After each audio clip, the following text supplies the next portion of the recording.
দেখো, আমরা ক্লাস 9-এ পড়েছিলাম।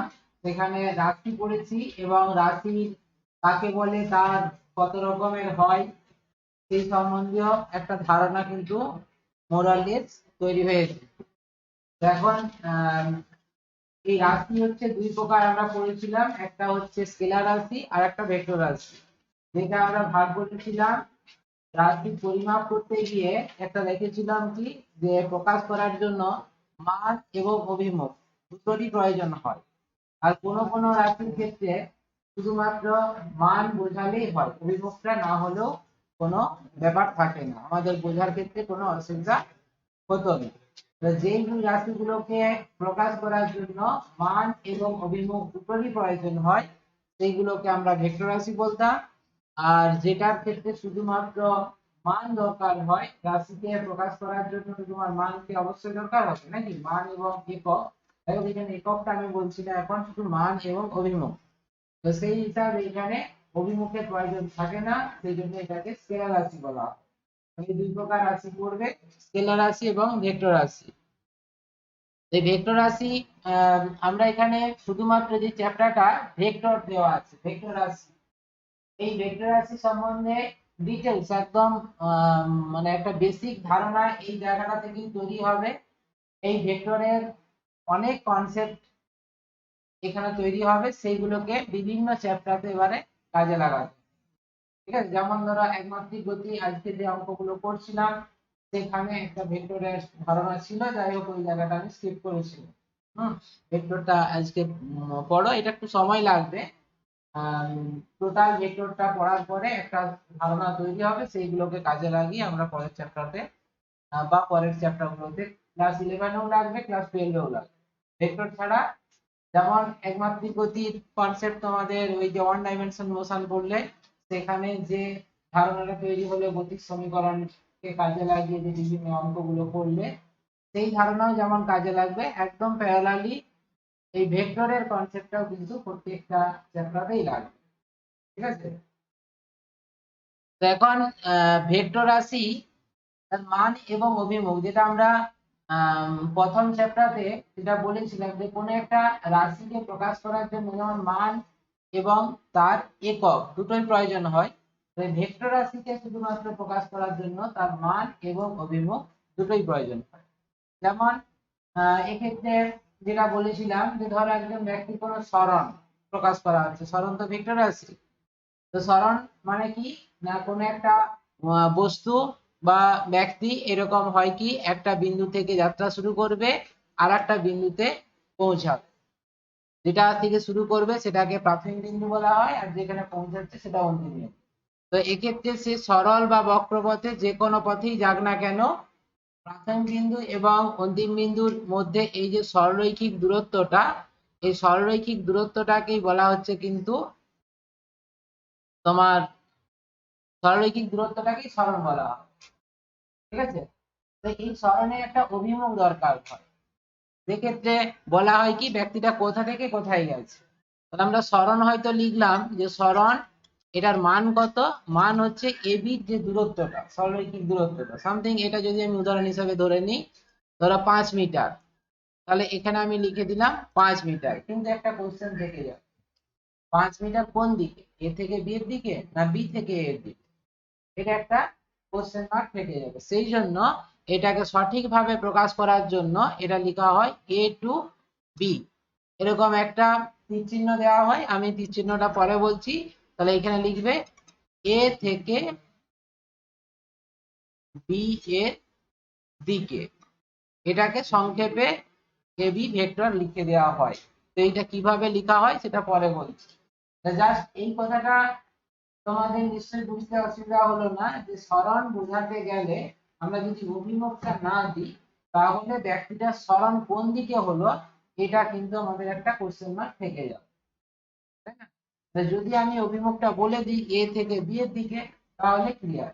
রাস্তায় তুমি দাঁড়িয়ে আছো, তোমার বন্ধু জিজ্ঞেস করলো তুমি কোথায় যাবে, ঠিক আছে, তো সেই জায়গায় তুমি যদি না বলো যে আমি বাড়ি যাব বা এখানে আসবো, কোথাও যাবে, একটা যদি না তার অভিমুখ ঠিক করে দাও, তার কিন্তু বুঝতে অসুবিধা হবে, তাই না?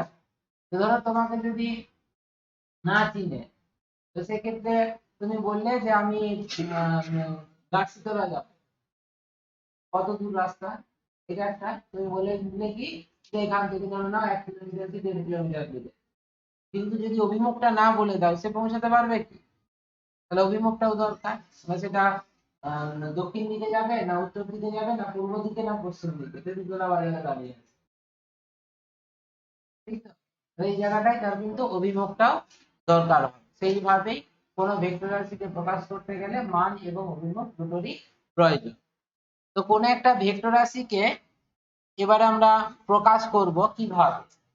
ভেক্টর রাশির জ্যামিতিক প্রকাশ, হ্যাঁ, যেটা আমি এখানে সরণ বলে বললাম যে সরণ একটা ভেক্টর রাশি, তার জ্যামিতিক প্রকাশ, এটা আমাদের কিন্তু খুব ভালোভাবেই বুঝতে হবে। এ থেকে বি এর যদি সরণ আমরা যদি এস দ্বারা প্রকাশ করি, তো কোনো একটা ভেক্টর রাশিকে প্রকাশ করার জন্য জাস্ট মাথায় এরকম একটা তীর চিহ্ন দেওয়া হয়। ভেক্টর রাশি প্রকাশ করতে গেলে রাশিটার মাথায় সাংকেতিক চিহ্ন থাকবে রাশি, যেমন সরণ বললাম, বেগও একটা ভেক্টর রাশি, বেগ তার মাথায় যখনই ভেক্টর চিহ্ন দিয়ে দিবে তখনই কিন্তু বেগ দিতে হবে। কারণ আমরা দ্রুতিকেও ভি দ্বারা প্রকাশ করি, বেগকেও ভি দ্বারা প্রকাশ করি, ঠিক আছে? কিন্তু যদি ভি এর মাথায় ভেক্টর চিহ্ন দেওয়া হয়ে যায় তখনই কিন্তু ওইটা বেগকেই নির্দেশ করবে, তখন কিন্তু আর দ্রুতি বলতে পারবে না আমরা, ঠিক আছে? কারণ দ্রুতির একটা নির্দিষ্ট দ্রুতির কোনো অভিমুখ থাকে না, বেগের একটা নির্দিষ্ট অভিমুখ থাকে, তাই না? সেই রকম হিসাবে যে কোনো রাশি যখন ভেক্টর রাশি হিসাবে প্রকাশ করবে তার মাথায় এরকম ভেক্টর চিহ্ন দিতে হবে। তাহলে এই উদাহরণের রেসপেক্টে ধরো ব্যক্তিটা এ থেকে বি এর দিকে গেছে, তাহলে তার সরণের মান কত? সেটা হচ্ছে এ বি, ঠিক আছে? তো এই এ বি এটাকেও যদি আমি প্রকাশ করি, কারণ রাশির মধ্যে কি থাকে, তার মান এবং অভিমুখ দুটোই থাকতে হবে ভেক্টর রাশির মধ্যে। তাহলে মান বোঝাচ্ছে জাস্ট এ বির মধ্যে যে দূরত্বটা, অর্থাৎ এখানে যেটা 5 মিটার বলছি তার মান, আর অভিমুখটা কোন দিকে হবে, এ থেকে বি এর দিকে, সেইটা প্রকাশ করার জন্য এর মাথায় এই ভেক্টর চিহ্নটা দিতে হবে, ঠিক আছে? তো এই ভেক্টর চিহ্নের মাধ্যমে তুমি বুঝতে পারবে এ হচ্ছে তার প্রাথমিক বিন্দু আর বি হলো তার অন্তিম বিন্দু, ঠিক আছে? কিন্তু যদি ব্যক্তিটা বি বিন্দু থেকে এ বিন্দুতে আসে, বি থেকে এ বিন্দুতে এলো, দূরত্বটা নিশ্চয়ই একই, নিউমেরিক্যাল ভ্যালুটা সেটা একই, 5 মিটার 5 মিটারই থাকবে, কিন্তু অভিমুখটা চেঞ্জ হবে। তাহলে সেক্ষেত্রে তার সরণটা প্রকাশ করব কিভাবে? তাহলে সরণ ভেক্টর যদি বি থেকে এ তে আসে তখন সরণ ভেক্টর ইকুয়াল টু কত লিখবো? সরণ ভেক্টর কত লিখবো? আচ্ছা, যদি বি এ লিখি, তীর চিহ্ন কোন দিকে দেব, ডান দিকে না বাম দিকে? ডান দিকে। আচ্ছা, এইটা হয়তো কারো এরকম মনে হতে পারে কেউ এ বি লিখ, কিন্তু তীর চিহ্নটা উল্টো দিকে দিয়ে দিল, কারণ এখানে বি হচ্ছে তার প্রাথমিক বিন্দু আর এ হচ্ছে তার অন্তিম বিন্দু, নাকি? যখন বি থেকে এতে আসছে, তাহলে এইটা যদি লেখা হয়, দেখো তো, প্রাথমিক বিন্দু আর অন্তিম বিন্দু, মানে প্রাথমিক বিন্দু থেকে অন্তিম বিন্দুর দিকে তীর চিহ্নটা থাকবে, তাই তো? তাহলে এইটা কি ঠিক লেখা হলো? না হলো না, কেন হলো না? হ্যাঁ, তাহলে সেই কারণে সবসময় প্রাথমিক বিন্দু থেকে অন্তিম বিন্দুর দিকে তীর চিহ্নটা থাকবে, সেই হিসাবে এইটা কখনোই কিন্তু লেখা যাবে না, বুঝতে পারলে? তীর চিহ্ন সবসময় ডান দিকেই থাকবে, সবসময় ডান দিকে, কখনো বাম দিকে তীর চিহ্ন থাকবে, বুঝা গেল? তাহলে এইভাবে আমরা জ্যামিতিক ভাবে প্রকাশ করব কোনো একটা ভেক্টর রাশিকে।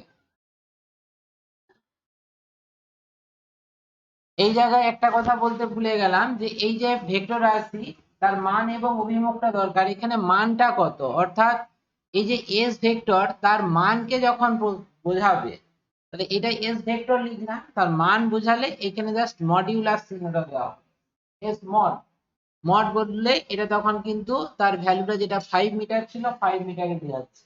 অর্থাৎ সে যদি এ বি বিন্দুতে, এ থেকে বি বিন্দুতে যায়, তাহলে তার ভেক্টর এটা লিখবে, এইটা ইকুয়াল টু কিন্তু 5 লেখা হবে মড ভ্যালুটা।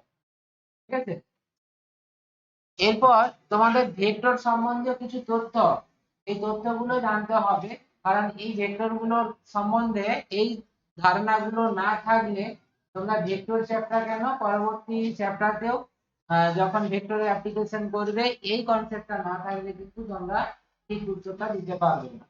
ঠিক আছে, কি কি না, প্রথমে জানতে হবে সমান ভেক্টর। তাহলে একটা ভেক্টরকে আর একটা ভেক্টরের সাথে সমান কখন বলবো? তাহলে ভেক্টর রাশি মানে তার মান এবং অভিমুখ দুটোই আছে। তাহলে দুটো ভেক্টরকে পরস্পরের সমান বলবে, সমান ভেক্টর তখনই বলবে যখন তাদের মান, এটা তো সমান হতেই হবে, ঠিক আছে, তার সাথে সাথে অভিমুখটাও সমান হতে হবে।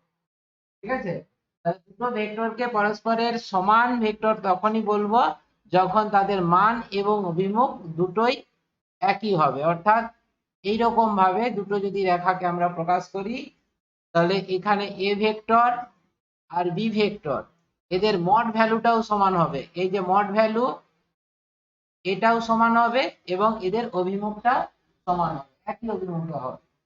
ঠিক আছে, তখন এই ভেক্টর দুটোকে সমান ভেক্টর বলবো। এরপর আসবো বিপরীত ভেক্টর। বিপরীত ভেক্টর কাকে বলে? তাহলে দুটো ভেক্টরকে পরস্পরের বিপরীত বলবো তখনই এক্ষেত্রেও মান দুটো সমান হবে, ভেক্টর দুটোর মান অবশ্যই সমান হবে, কিন্তু শুধু অভিমুখটা বিপরীত। ঠিক আছে, অর্থাৎ এখানে একটা ভেক্টরকে যদি তুমি এইভাবে লিখো, ধরো এ ভেক্টরকে তুমি এইদিকে লিখলে আর বি ভেক্টরটা ঠিক তার বিপরীত দিকে। ঠিক আছে, তখন এই ভেক্টর দুটোকে মানে এক্ষেত্রেও তার মড ভ্যালুটা সমান হবে, মড ভ্যালু সমান হবে, কিন্তু এ ভেক্টর বি ভেক্টরের সঙ্গে বিপরীত অভিমুখ, সেটা দেখতে পাচ্ছ, তখনই কিন্তু এই দুটো ভেক্টরকে পরস্পরের বিপরীত ভেক্টর বলা হবে। ঠিক আছে, আচ্ছা এবারে আসবো আমরা এক রেখীয় ভেক্টর। এক রেখীয় ভেক্টর কাকে বলবো? না ধরো কোনো একটা তুমি রেখা কল্পনা করো, এখানে একটা রেখা, এই রেখার উপর কতগুলো ভেক্টর যদি ক্রিয়াশীল হয়, ধরো এখানে একটা ভেক্টর আছে এখান থেকে এখান পর্যন্ত, এ থেকে বি, এটা একটা ভেক্টর প্রকাশ করছে, এখান থেকে এখান পর্যন্ত এটা হচ্ছে বি ভেক্টর, ধরে নাও সি থেকে ডি, তারপর এখানে আর একটা ভেক্টর, ই থেকে ধরো এফ বিন্দুতে গেল, সি ভেক্টর। ঠিক আছে, আচ্ছা এই জায়গায় আমি একটু চেঞ্জ করে দিই, এখানে অভিমুখটা এটার বিপরীত দিকে করে দিলাম, বিপরীত দিক, এটা এদিকে করেছিলাম, এটা না করে বিপরীত দিক করলাম। ঠিক আছে, তাহলে এই এ ভেক্টর বি ভেক্টর এবং সি ভেক্টরকে পরস্পরের এক রেখীয় ভেক্টর তখনই বলা যাবে যখন ভেক্টর গুলো একটা রেখার উপর অবস্থিত হবে। দেখতেই পাচ্ছ যে একটা আমরা যদি এখানে ও এক্স একটা সরলরেখা বলি, এই ও এক্স সরলরেখার উপর এই ভেক্টর গুলো অবস্থিত। ঠিক আছে, তখন এই ভেক্টর গুলোকে এক রেখীয় ভেক্টর বলা হয়। এই ভেক্টর গুলোর ক্ষেত্রে মানে যেমন আগে সমান ভেক্টর বা বিপরীত ভেক্টরের ক্ষেত্রে যেমন ম্যাগনিটিউডটা এবং ডিরেকশন সমান ভেক্টরের ক্ষেত্রে সমান হতে হয়েছিল, একই হতে হয়েছিল, বিপরীত ভেক্টরের ক্ষেত্রে ম্যাগনিটিউড সমান হলেও অভিমুখটা বিপরীত হয়েছিল। এর ক্ষেত্রে তাদের ভ্যালু এবং ডিরেকশন সমান হতেও পারে, নাও পারে। ঠিক আছে, সমান হতেই হবে এমন কোনো বাধ্যবাধকতা নেই, কিন্তু অভিমুখ একই দিকেও হতে পারে বিপরীত দিকেও হতে পারে, কিন্তু একটা রেখার উপর অবস্থিত। ঠিক আছে, এটাই হচ্ছে কন্ডিশন, তখনই এই ভেক্টর গুলোকে এক রেখীয় ভেক্টর বলবো। আচ্ছা আমরা এখন পর্যন্ত সব ভেক্টর ভেক্টর বললাম, তো জাস্ট একটা এরকম ভাবেই এই এই এক রেখীয় ভেক্টরের একটা উদাহরণ দিই। উদাহরণটা কিরকম না, প্রথম থেকে বলি, প্রথমে সমান ভেক্টরের একটা উদাহরণ দিই। সমান ভেক্টরটা কিরকম? ধরো একটা বস্তু, এই একটা বস্তু, হ্যাঁ, তুমি এই দিকে একটা বল প্রয়োগ করলে, কত, এফ ইকাল টু ধরো 5 নিউটন। ঠিক আছে, আরেকজন ওই একই রেখা বরাবর আরেকটা বল প্রয়োগ করলো, F two equal to 5 newton. তখন এই বল দুটোকে সমান বল বলবো। ঠিক আছে, বল দুটোর মান শুধু সমান বললেই সমান বল বলা হবে না, তাদের অভিমুখটাও সমান হতে হবে। যেমন আমি সমান ভেক্টর বললাম, কারণ বল একটা ভেক্টর আছে, ঠিক আছে, তার মানও সমান হবে আর একই অভিমুখেও প্রযুক্ত হতে হবে। আর বিপরীত ভেক্টরের ক্ষেত্রে কি হবে, ধরো বিপরীত ভেক্টর, সেক্ষেত্রে এই বরাবর একটা বল প্রযুক্ত হচ্ছে আর এই বরাবর একটা বল প্রযুক্ত হচ্ছে। এখানে তোমার F1 ইকাল টু একই 5 নিউটন, এখানে F2 ইকাল টু 5 নিউটন। তাহলে এখানে F1 এবং F2 এই দুটো ভেক্টরকে পরস্পরের বিপরীত ভেক্টর বলা হয়। ঠিক আছে, তাহলে এই দুটো বিপরীত ভেক্টর যদি বস্তুর উপর ক্রিয়াশীল হয়, বস্তুর উপর বস্তুর সরণ কত হবে, 0। বস্তু কিন্তু আগাবে না, লব্ধি বল 0 হয়ে যাবে। ঠিক আছে, তারপরে এই জায়গায় ধরো এটা এক রেখীয় ভেক্টর, যেটা বলছি এক রেখীয় ভেক্টরটা কিরকম ভাবে বলবো, যে ধরো এরকম একটা কোনো বড় বস্তু আছে, রথ টানা হচ্ছে ধরে নাও। হুম, তো সেই জায়গায় রথ যে টানা হয়, এখানে একটা দড়ি থাকে, সেই দড়ির উপর বিভিন্ন জন বল প্রয়োগ করে। সবাই কি সমান বল প্রয়োগ করতে পারে? পারে না। বিভিন্ন জন বিভিন্ন বল প্রয়োগ করছে, কিন্তু সবাই ওই দড়ির উপরেই প্রযুক্ত করছে, তাই না? তার মানে প্রযুক্ত বলটা একই অভিমুখে প্রযুক্ত হচ্ছে, কম বেশি একই অভিমুখে প্রযুক্ত হচ্ছে, তখন এই বলগুলোকে এক রেখীয় বল বলা হবে। ঠিক আছে, বা এক রেখীয় ভেক্টর বলা হবে। বুঝে গেল? আচ্ছা, এবারে আসবো একতলীয় ভেক্টর। একতলীয় ভেক্টর কি?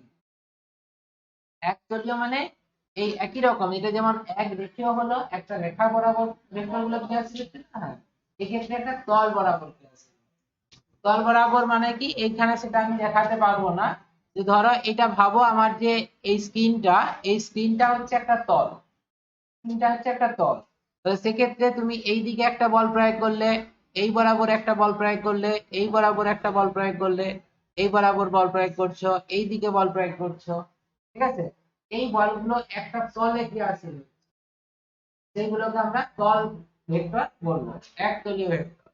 যেমন ধরো এই টেবিলের উপর বা তোমাদের মেঝের উপর একটা কোনো বস্তু আছে, এবারে কি বললে সবাই বিভিন্ন দিক থেকে খেলছে, বিভিন্ন দিক থেকে, ঠিক আছে, তাহলে এই যে প্রযুক্ত হচ্ছে সব কিন্তু একটা তল বরাবর। ঠিক আছে, এইটাকে তখন আমরা এই বলগুলোকে একতলীয় বল বলবো, বা এই ভেক্টর গুলোকে একতলীয় ভেক্টর বলা হয়। ঠিক আছে, নেক্সট আসবো আমরা একক ভেক্টর। আর একক ভেক্টর কাকে বলে, খুব ইম্পর্টেন্ট, এই যে এই পোরশনটা সবথেকে ইম্পর্টেন্ট, সংজ্ঞাও আছে পরীক্ষাতে, একক ভেক্টর কাকে বলে। তো একক ভেক্টর হচ্ছে কোন একটি ভেক্টরের ভেক্টরকে একক ভেক্টর তখনই বলা হবে যখন কোন একটি ভেক্টরকে তার পরম মান দিয়ে ভাগ করা হবে, তখনই সেটাকে আমরা একক ভেক্টর বলবো। ঠিক আছে, যেমন ধরো এ একটা ভেক্টর আছে, সামথিং বল হতে পারে, স্বর্ণ হতে পারে, বেগ হতে পারে, যতগুলো ভেক্টর আছে ভাবো, যে কোনো একটা ভেক্টরকে তুমি প্রকাশ করছো এ দ্বারা। ঠিক আছে, তাহলে এই ভেক্টরের কি হবে, তার একটা ম্যাগনিটিউড থাকবে, সেই ম্যাগনিটিউড কত, পরম মান a মড। তাহলে আমি কি বললাম, একক ভেক্টর সেটাকে প্রকাশ করা হয় এন ক্যাপ দ্বারা, এন ক্যাপ মাথায় ক্যাপ চিহ্ন থাকে, বা এটা কোন কোন বইয়ে এটাকে এন মাথায় ভেক্টর চিহ্ন দেওয়া হয়, নরমালি এইটাই বেশি ইউজ করা হয়, এন ক্যাপ। ঠিক আছে, তোমরা পড়বে এটা I cap, J cap, K cap, এইগুলো হচ্ছে এক্স অক্ষ, ওয়াই অক্ষ এবং জেড অক্ষ বরাবর প্রকাশিত একক ভেক্টর। একক ভেক্টর এটা লেখা হচ্ছে এন ক্যাপ দ্বারা, এন ক্যাপ ইকুয়াল টু কখন হবে, কোন একটি ভেক্টরকে, মানে আমি ধরে নিয়েছি এ ভেক্টর, এ ভেক্টরকে তার পরম মান দিয়ে যদি ভাগ করো, তখনই একক ভেক্টর পাওয়া যাবে, যার অভিমুখটা কোন দিকে থাকবে, এ ভেক্টরের অভিমুখে। ঠিক আছে, তাহলে এইটা থেকে ধরো এরকম ভাবে বললাম যে কোনো একজন ব্যক্তি এ বিন্দু থেকে বি বিন্দুতে গেল, তার সরণ কত হলো এস, এসটা হচ্ছে তার সরণ, সরণের মান। তাহলে এক্ষেত্রে তার অভিমুখটা কোন দিকে, এ থেকে বি এর দিকে। তাহলে এবারে বললাম এ থেকে বি এর দিকে একক ভেক্টর কত হবে, এ থেকে বি এর দিকে একক ভেক্টর কত লিখবে, একজন ব্যক্তি ধরো এ বিন্দু থেকে যাত্রা শুরু করে বি বিন্দুতে গেল, এটা 5 মিটার সে পথ অতিক্রম করলো, ঠিক আছে। তো এ থেকে বি এর দিকে একক ভেক্টর সামথিং ধরে নাও এক্স ক্যাপ, একক ভেক্টরটা, আচ্ছা এস ক্যাপ নয়, আমি এন ক্যাপই বলছি, এন ক্যাপ, অর্থাৎ এন ক্যাপ, এ থেকে বি এর দিকে একক ভেক্টর এন ক্যাপ।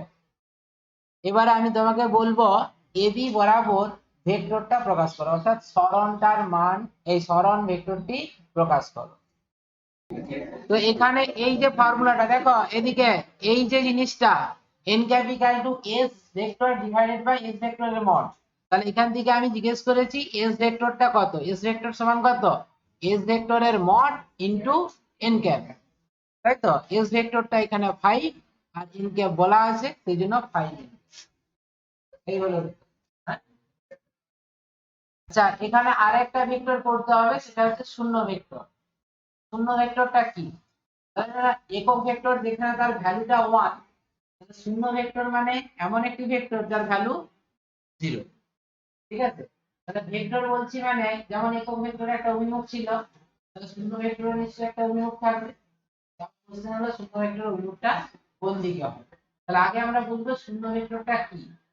তাহলে জাস্ট এরকম একটা উদাহরণ দিয়ে তোমাদেরকে বোঝানো যায়, যেমন ধরো সরণ, সরণ তো একটা ভেক্টর আছে, তাহলে সরণ শূন্য হলে আমরা সেটা শূন্য ভেক্টর বলতে পারো, তাই না। তাহলে সরণ শূন্য কখন হয়, ধরো কোনো ব্যক্তি এ বিন্দু থেকে যাত্রা শুরু করে আবার কোনো একটা পথ অতিক্রম করে এ বিন্দুতেই ফিরে এলো, ঠিক আছে। মানে আমি বললাম এ বিন্দু থেকে বি বিন্দুতে গেল, দিয়ে আবার এ বিন্দুতে ফিরে এলো, তাহলে এরকম যদি হয় তখন সেটাকে আমরা শূন্য সরণ বলবো। সরণ যেহেতু এখানে ভেক্টর আছে সেই জন্য এটা শূন্য ভেক্টর হচ্ছে। তো এইটার একটা অ্যাপ্লিকেশন আছে, ব্যবহারিক প্রয়োগ আছে, কিরকম, যদিও আমরা নর্মালি কোনো জায়গায় ব্যবহার করি না, তবুও আমাদের এটা জেনে রাখতে হবে। কখন না, ধরো এই যে একটা বস্তু, এই বস্তুর উপর এই দিকে একটা বল প্রয়োগ করলাম কত এফ, আর এই বরাবরও বিপরীত দিকে আর একটা বল প্রয়োগ করলাম এফ, এই দুটো বলকে পরস্পরে কোন ভেক্টর বলা হবে, বিপরীত ভেক্টর। তাহলে বিপরীত ভেক্টর যদি হয় তাহলে এই বস্তুটার সরণ হবে কি, হবে না। তাহলে এখানে লব্ধি বল, মানে তোমরা যেটা ক্লাস 9-এ পড়ে এসেছো, লব্ধি বল বা কার্যকর বল কত হবে, 0। তাহলে এখানে বল যেহেতু ভেক্টর রাশি, বল যেহেতু ভেক্টর রাশি, অর্থাৎ লেফট হ্যান্ড সাইড ভেক্টর রাশি, তীর চিহ্ন দিয়ে দিয়েছি। তাহলে রাইট হ্যান্ড সাইড সমীকরণের সমতা বজায় রাখার জন্য রাইট হ্যান্ড সাইডকেও ভেক্টর হতে হবে, সেই জন্য এই ভেক্টরের মানে এই রাশিটার মাথায় ভেক্টর চিহ্ন দেওয়া হয়। যদিও এটা আমরা প্র্যাকটিক্যালি ব্যবহার করি না, কিন্তু শূন্য ভেক্টরের কনসেপ্টটা নিয়ে আসার জন্য এই ধারণাটা রাখতে হবে তোমাদেরকে। হ্যাঁ, যে শূন্য ভেক্টর আমরা তখনই ব্যবহার করব দুটো ভেক্টরের লব্ধি যখন শূন্য হবে, ঠিক আছে। এটাকেই আমরা তখন শূন্য ভেক্টর বলবো। দেখো এরপর আসবো আমরা ভেক্টরের সংযোজন আর স্কেলার সংযোজন। স্কেলার রাশি বলতে আমরা ধরো যেরকম বলি দৈর্ঘ্য, ভর, সময়, হ্যাঁ এরকম কিছু কার্য, এগুলো হচ্ছে সব স্কেলার রাশি। তো সহজ একটা উদাহরণ দিয়ে বলছি, ধরো ভর, ভর হচ্ছে একটা স্কেলার রাশি। তাহলে তোমার ব্যাগে ধরে নাও 2 কেজি চাল আছে, 3 কেজি ধরো চিনি আছে, সামথিং টোটাল ভর কত জিজ্ঞেস করলাম, 5 কেজি। এটা ইজিলি যোগ করে দিলে, সাধারণ বীজগাণিতিক যে নিয়ম সেই নিয়ম অনুযায়ী যোগ করে বলে দিলে কি বস্তুটার মানে ব্যাগের মোট ভর 5 কেজি। কিন্তু যদি এইরকম হতো, যেটা তোমরা আগেও করে এসছো সরণ যখন পড়েছিলে, যে কোনো একজন ব্যক্তি এ বিন্দু থেকে বি বিন্দুতে গেল 5 মিটার, বি থেকে আবার ধরো এই দিকে গেল সি বিন্দুতে 3 মিটার, ব্যক্তিটার সরণ কত, ব্যক্তিটার সরণ কোনটা হয়, এসি। তাহলে এই এসির ভ্যালুটা কত হয়, √5² প্লাস 3², তার মানে এটা হচ্ছে 25 প্লাস 9, তার মানে √34, তাই তো। √34 মিটার। প্র্যাকটিসের সরণ, তাহলে এই যে সরণটা বললাম, সরণ তো একটা ভেক্টর আছে, তো তার অভিমুখ আছে, তাহলে এই অভিমুখটা আমাদেরকে জানতে হবে। তো সেটা জানবো পরে, যে তার আগে এই যে অনেকে উত্তরটা দিল যে 8 মিটার।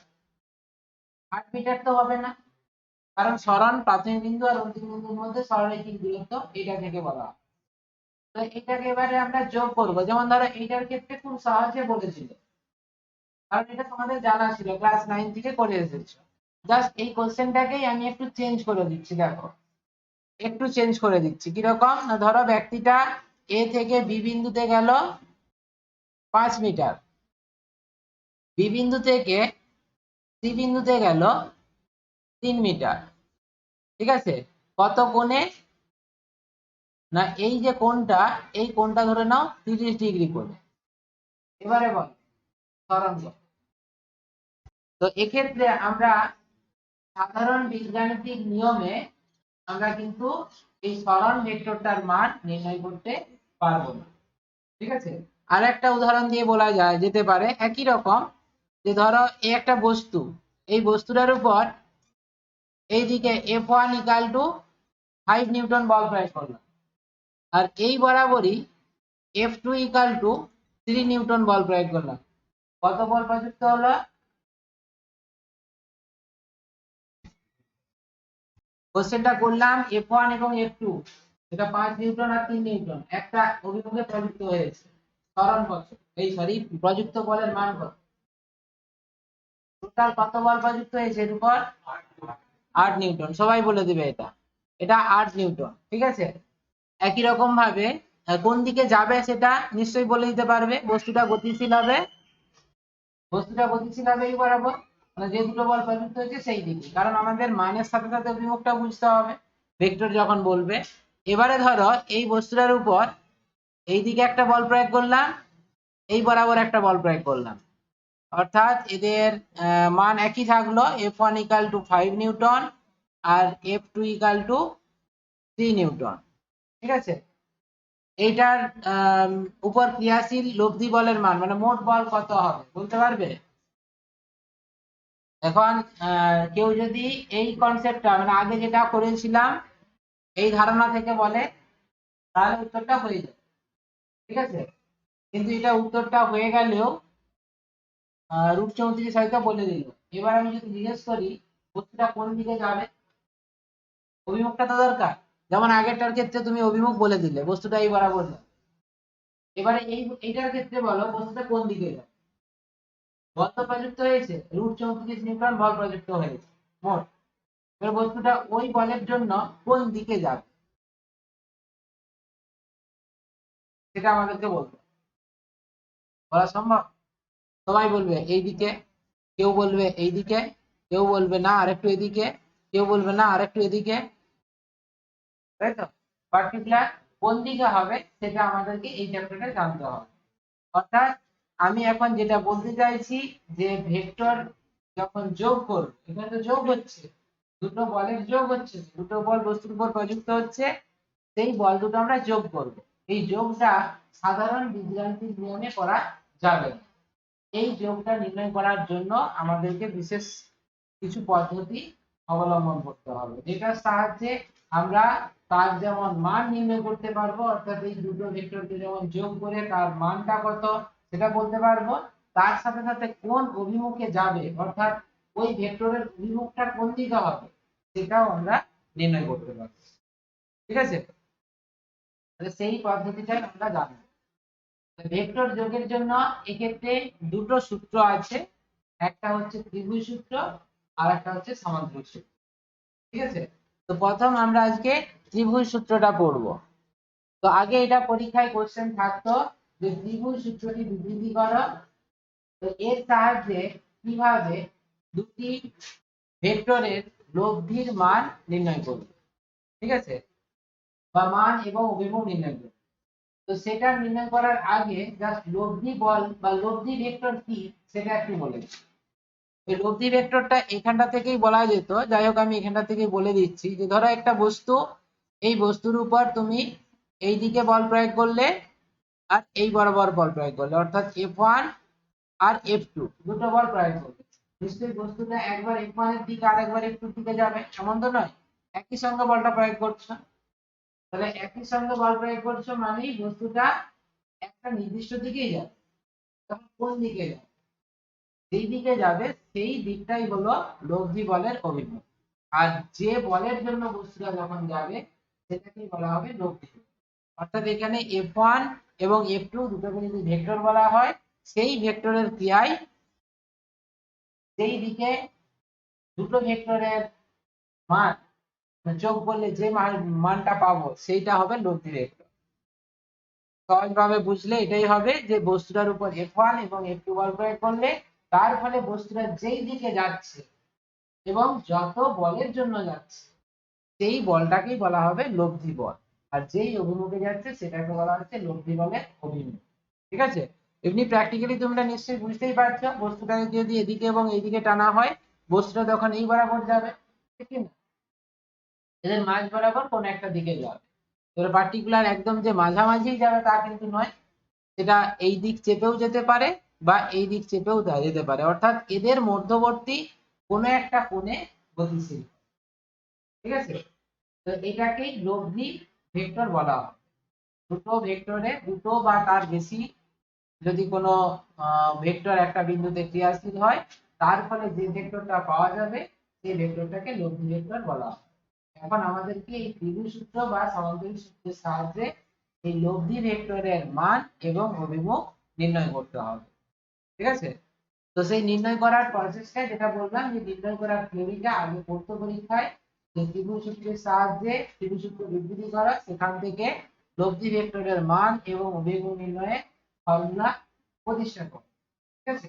তো এখন এগুলো দেয় না, এখান থেকে তোমাদের অঙ্কই দেয়। আর কিছু ব্যাখ্যামূলক কোশ্চেন 2 নম্বরের থাকে, সেগুলো আমরা আসবো কোনগুলো হয়। তো আগে আমরা ত্রিভুজ সূত্র পড়বো। ত্রিভুজ সূত্রের যেটা আমরা এই অ্যাপ্লিকেশনটা বললাম এইটার ক্ষেত্রে ধরো এই ঘটনার ক্ষেত্রে আমি যেটা বলেছিলাম যে ব্যক্তিটা এ থেকে বি এর দিকে গেল, তারপর 360 কোণে সি এর দিকে গেল, সি পর্যন্ত গেল। ব্যক্তির সরণ কত, তাহলে সেটা আমরা নির্ণয় করতে পারছিলাম না সাধারণ বীজগণিতিক নিয়ম অনুযায়ী। তাহলে এক্ষেত্রে আমাদের সরণ নির্ণয় করার জন্য ত্রিভুজ সূত্রকে কাজে লাগে। কিভাবে? ত্রিভুজ সূত্র কি বলছে? ত্রিভুজ সূত্র যেটা বলছে যে কোন ত্রিভুজের ধরো একই ক্রমে গৃহীত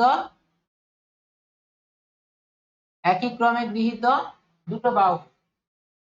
একই ক্রমে গৃহীত বলতে আমি এইটা ধরছি, ধরো এ বি এবং সি, তার একই ক্রম। ক্রম মানে কি? দেখো আমার পেনটা যেরকম যাচ্ছে এইদিকে গেল, তারপরে এইদিকে, এটা হচ্ছে একই ক্রম। তাহলে এ থেকে বি এর দিকে গেল, তারপর বি থেকে সি এর দিকে গেল। তাহলে এইটাকে আমি প্রকাশ করছি এ ভেক্টর, আর এটাকে প্রকাশ করছি ধরো বি ভেক্টর। তাহলে একটা কোন ত্রিভুজের একই ক্রমে গৃহীত দুটো বাহু দ্বারা দুটি সমজাতীয় ভেক্টরের মান এবং অভিমুখকে যদি প্রকাশ করে, অর্থাৎ এ বি বাহু দ্বারা এ ভেক্টরকে প্রকাশ করছে, তার মানে তার মানকেও প্রকাশ করছে আর অভিমুখকেও প্রকাশ করছে। একই রকম ভাবে বিসি বাহু দ্বারা তোমার বি ভেক্টরকে প্রকাশ করছে। তাহলে এরকম কোন ত্রিভুজের একই ক্রমে গৃহীত বাহু দ্বারা যদি দুটি ভেক্টরকে প্রকাশ করে, তাহলে বিপরীত ক্রমে গৃহীত, দেখো বিপরীত ক্রমটা কিভাবে হচ্ছে, দেখো এখান থেকে এদিকে গেলাম, তারপর এইদিকে গেলাম, পেনটা কিন্তু উঠলো না, একটা ক্রমে চলে গেল। আর এরপরে যদি আমি তীর চিহ্নটা এই দিকে দিয়ে দিই তাহলে দেখো বিপরীত ক্রম হয়ে গেল। ঠিক আছে? তাহলে এই বিপরীত ক্রমে গৃহীত বাহু দ্বারা লব্ধি ভেক্টরের মান এবং অভিমুখকে প্রকাশ করবে। ঠিক আছে? একই ক্রমে গৃহীত কোন ত্রিভুজের দুটি বাহু দ্বারা দুটি সমজাতীয় ভেক্টরের মান অভিমুখ প্রকাশ করলে বিপরীত ক্রমে গৃহীত তৃতীয় বাহু দ্বারা লব্ধি ভেক্টরের মান এবং অভিমুখকে প্রকাশ করবে। তো এইটা আমরা সূত্র হিসাবে যদি লিখি তাহলে এটা কি লেখা হয়? A vector plus B vector, এটা ইকুয়াল টু হবে সি ভেক্টর। ঠিক আছে? আচ্ছা, এবারে এটা আমি জাস্ট ওই সরণের ব্যাপারটাই ত্রিভুজ সূত্রের সাহায্যে দেখো বলে দিচ্ছি কিভাবে আমরা বলবো। ধরো ব্যক্তিটা সরণ কোন দিকে হচ্ছিল? এ থেকে বি এর দিকে, এই দিকে। তাহলে এইটা আমি কত 5 মিটার লিখেছিলাম, সেটাকে আমি প্রকাশ করছি ধরো এ ভেক্টর। তারপরে কোন দিকে গেল? এই বরাবর, তাই না? এটা কত, আমি 3 মিটার বলেছিলাম, এটাকে ধরে নিলাম বি ভেক্টর। তাহলে সরণ কোণটা হলো মানে এ বি সি, সরণ কোণটা এসি। তাহলে এইটাকে যোগ করো এসি, তাহলে এই এসি তো সরণ ভেক্টর প্রকাশ করে, তাহলে এইটাই হচ্ছে লব্ধি ভেক্টর আর। তাহলে আমরা যদি এই আর এর মানটা আর অভিমুখটা নির্ণয় করে নিই তাহলে আমরা সরণ রেখাটা নির্ণয় করে নিতে পারবো। ঠিক আছে, তো সেটা কিভাবে নির্ণয় করব, তার মান এবং অভিমুখ কিভাবে নির্ণয় করব সেটা একটু ক্যালকুলেশনটা দেখিয়ে দিচ্ছি। ঠিক আছে, দেখো কিভাবে এটা করবে। তো আমরা ত্রিভুজ সূত্রের সাহায্যে যখন প্রমাণ করব একই রকম ভাবে আমি এটা ত্রিভুজ আঁকবো।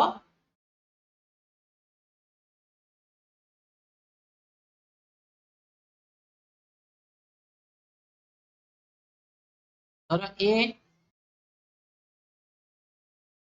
ও নাম দিয়ে দিচ্ছি, ও এ বি, আর এই লব্ধি ভেক্টরকে সি দ্বারা প্রকাশ করছে, এটাকে এ ভেক্টর বলছে আর এটা বি ভেক্টর বলছে।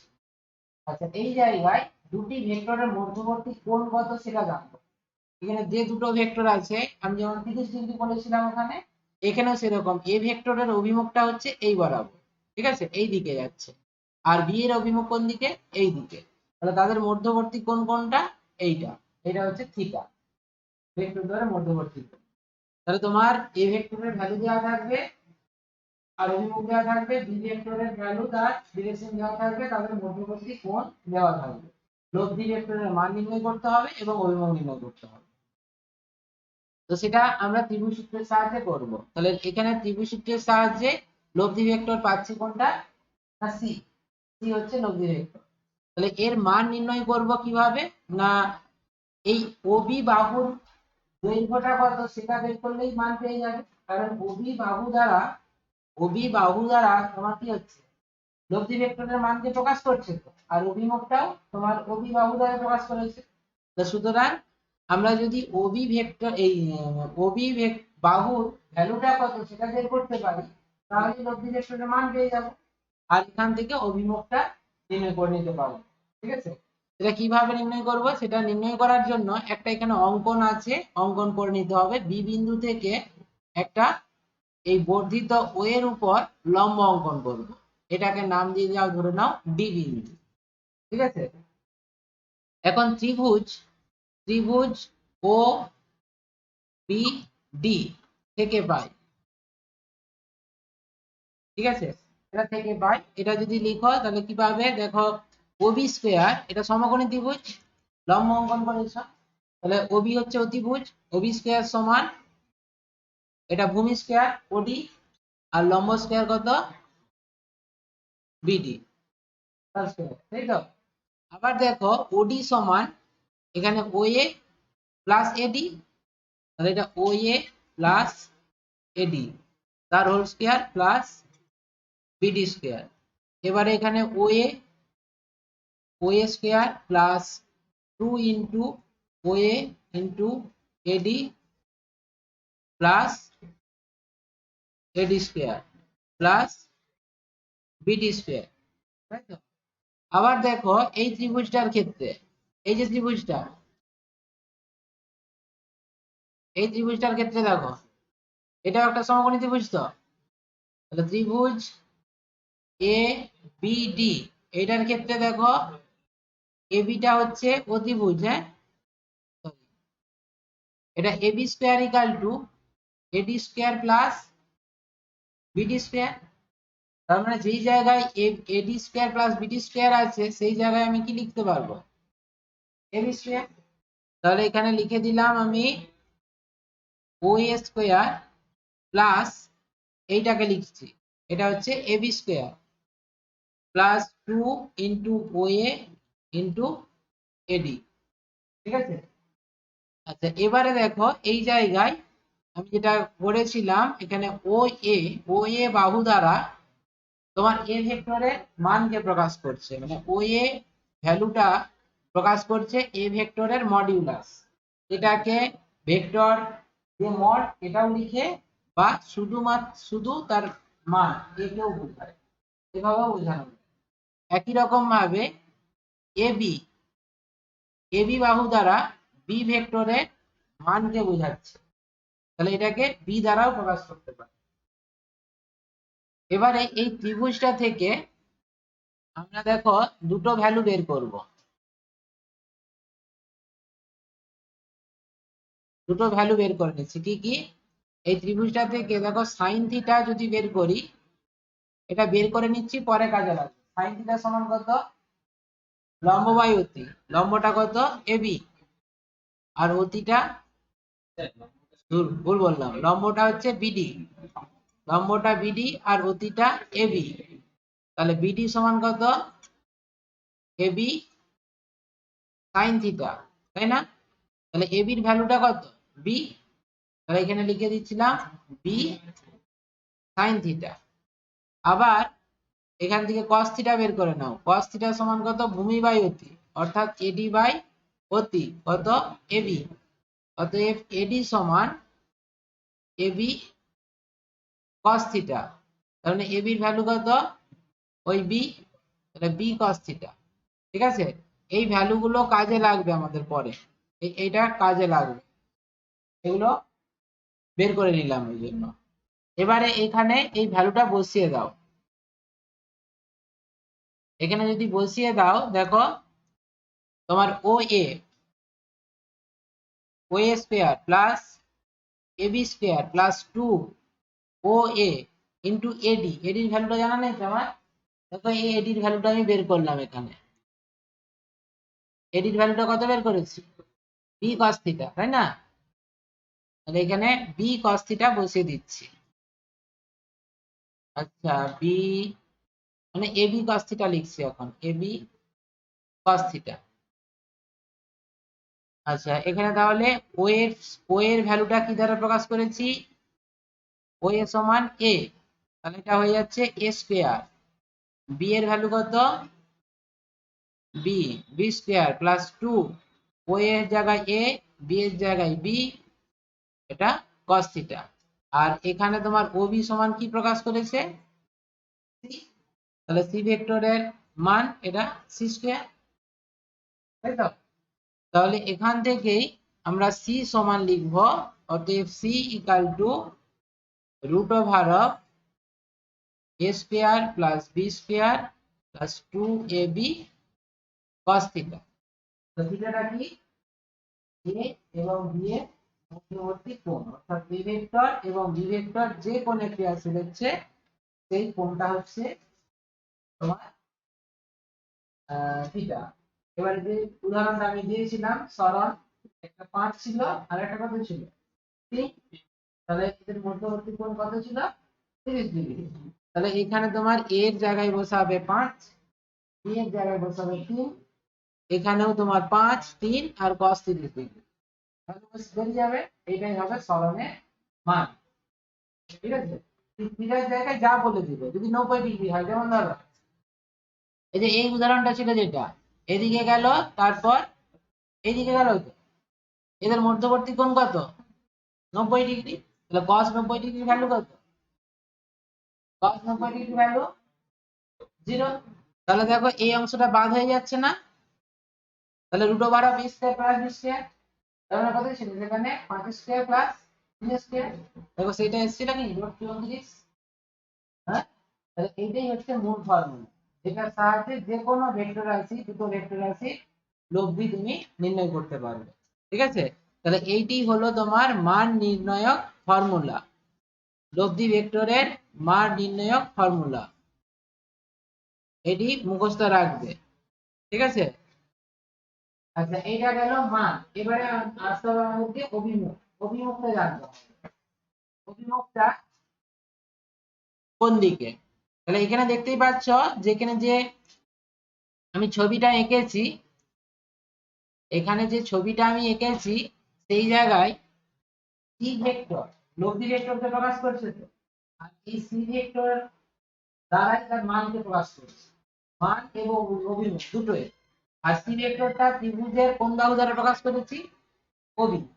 তাহলে ওবি যে ভেক্টরটা, এই ওবি ভেক্টরটার অভিমুখে, ওবি ভেক্টরটা সরি ওবি বাহুটার অভিমুখ যদি আমি জেনে নিতে পারি, তাহলে নিশ্চয়ই আমি সি ভেক্টরের অভিমুখটা নির্ণয় করতে পারবো, তাই না?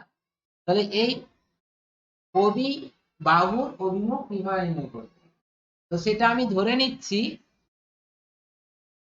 যে এবি সরি ও এ ভেক্টরের সঙ্গে আলফা কোণে ক্রিয়াশীল।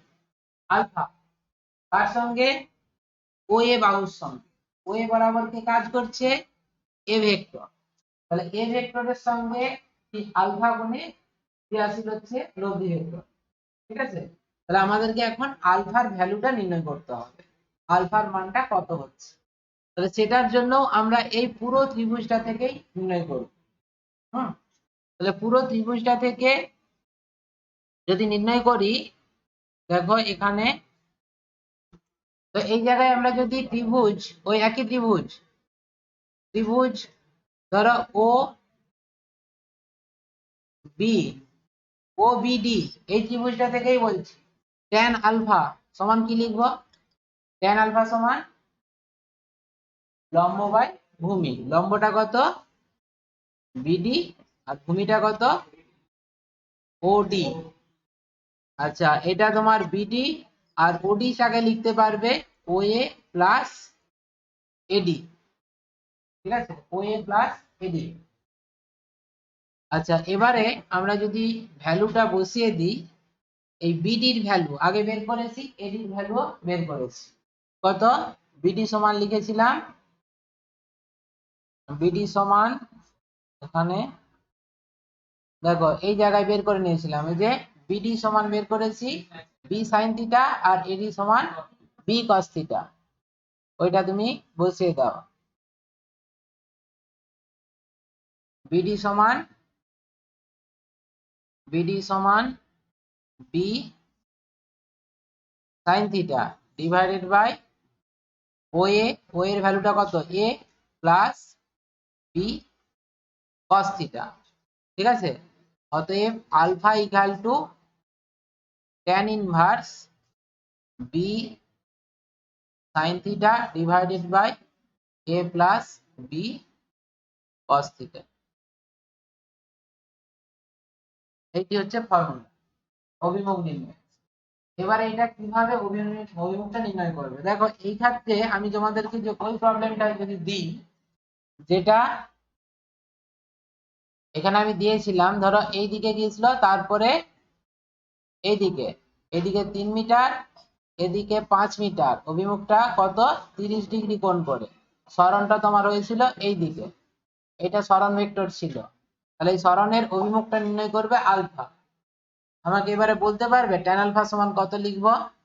কিছু যদি না বুঝো তাহলে এইটাকে ধরে নিচ্ছ এখন এই অঙ্কটার মতন, এই থিওরিটার মতো, যদি এইখানে এই ছবিটাকে ভাবো, তাহলে এইটা হচ্ছে এ, এইটা হচ্ছে বি, এইটা হচ্ছে থিটা, তাহলে নিশ্চয়ই এখান থেকে আলফা পেয়ে যাবে, তাই তো?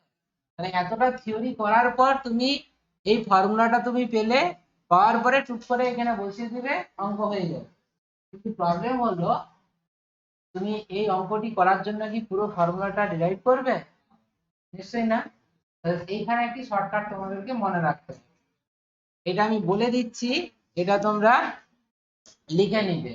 কিরকম না, ধরো এই যে আলফাটা কি আগে বুঝে নাও, আলফাটা কি, আলফাটা হচ্ছে এ ভেক্টরের সঙ্গে যে কোণটা করছে, কে না লব্ধি ভেক্টর, লব্ধি ভেক্টর এ ভেক্টরের সঙ্গে যে কোণটা করছে, তাহলে এখানে আলফা যার সঙ্গে কোণ করবে, এখানে তো দুটো ভেক্টর এ আর বি, যার সঙ্গে কোণ করবে, কার সঙ্গে কোণ করছে এ এর সঙ্গে, তাহলে এ ব্যতীত অপর ভেক্টর যেটা থাকবে বি, তাহলে বি এর এখানে বি এর sine theta divided by A vector মানে যার সঙ্গে কোণ করেছে প্লাস বি এর কস থিটা, এটি হচ্ছে ফর্মুলা, সব জায়গায় কাজে লাগে। দুটি ভেক্টরের মধ্যে একটি ভেক্টরের সঙ্গে লব্ধি ভেক্টর আসলে হবে, সেই একটি ভেক্টরের মধ্যে অপর ভেক্টরের সাইন থিটা ডিভাইডেড বাই সেই ভেক্টর প্লাস অপর ভেক্টরের কস থিটা।